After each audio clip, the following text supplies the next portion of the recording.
Maple syrup is unique to Canada since it only comes from maple trees. Bronte Creek Provincial Park in Ontario is one of the few places in the country that has multiple varieties of maple trees in one place. The park has Victorian farmhouses, a museum, and free guided tours. All you have to pay for is parking. You also get to try the locally produced maple syrup with pancakes, sausages, and bacon.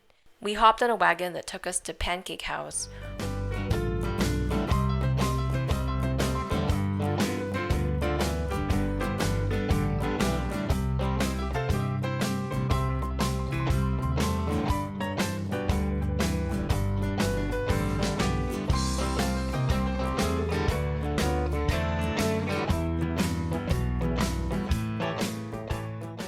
The tour of Maple Lane showed us different ways of collecting and making maple syrup before and after the early settlers came to Canada. The best time of the year to tap maple trees is early spring, around mid-Feb to late March. Canada's temperate climate is perfect for the sap flow because the temperature falls below freezing point at night and rises above freezing during the day. Not all maple trees can be tapped for sap. The age of the tree is gauged by measuring the size of the tree trunk. Sap can only be collected from the maple trees that are at least 30 years old. Since sap is food for the tree, we can only collect approximately 2 to 3 buckets per tree so that the tree would have enough nourishment left for the summer. The tree trunks are tapped, then a spile is placed in the hole to allow the sap to pour out into a bucket.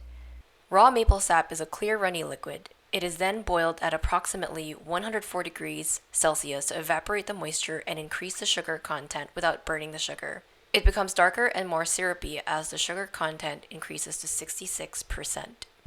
The First Nations would boil the sap in hollowed out trunks by dropping hot coal in the trunk. It used to take a whole day to complete a small batch, and some ash would be mixed in. Early settlers adopted this method with cast iron cauldrons, decreasing the turnaround time to just half a day. Later, the settlers started using larger pans to make the process more efficient due to the larger surface area, effectively decreasing the boiling time to just 4 to 6 hours for the same volume. The price of maple varies depending on the grade or how much sugar content it contains. It ranges from golden to amber to dark and to very dark, which has the highest sugar content. The tour ended in Spruce Lane Farm, where we learned how to make fresh maple sugar and enjoyed sweet maple taffy.